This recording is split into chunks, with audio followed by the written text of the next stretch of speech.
আসসালামু আলাইকুম friends, welcome to Farhan's note channel.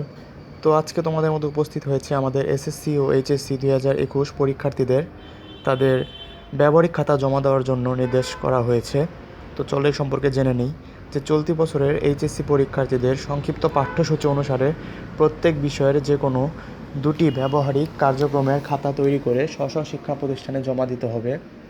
R HSC পরীক্ষার্থীদের তার নৈর্বাচনিক বিষয়ের প্রত্যেকটির প্রতিপত্রের জন্য সংক্ষিপ্ত পাঠ্যসূচি দেওয়া ব্যবহারিকের দুটি করে ব্যবহারিক কার্যক্রমের খাতা তৈরি করে জমা দিতে হবে। বুধবার অর্থাৎ 18ই আগস্ট এসএসসি ও সমমানের এবং এইচএসসি ও সমমানের পরীক্ষার্থীদের ব্যবহারিক খাতা জমা দেওয়া সংক্রান্ত ঢাকা শিক্ষা বোর্ড থেকে এমন নির্দেশনা দেওয়া হয়েছে। এতে বলা হয়েছে, করোনা ভাইরাসের কারণে 2021 সালের এসএসসি ও সমমান এবং এইচএসসি ও সমমানের পরীক্ষার পাঠ্যসূচি পুনর্বিন্যাস করা হয়েছে।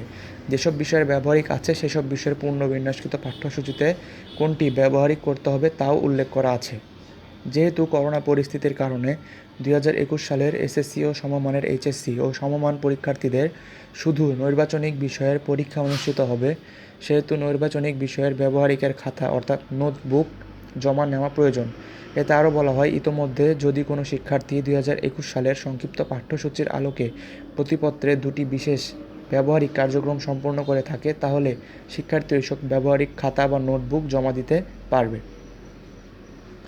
তো বুঝতে পারলে যে খবরটি কী ছিল, যাদের এসএসসি এবং এইচএসসি এবং সমমানের যারা পরীক্ষার্থী 2021 সালের তাদের ব্যবহারিক বিষয়গুলোর উপরে এবং এইচএসসি 2021 সালের নৈর্বাচনিক বিষয়গুলোর উপরে প্রথম পত্র এবং দ্বিতীয় পত্র, এই দুই পত্রের উপরেই তোমাদের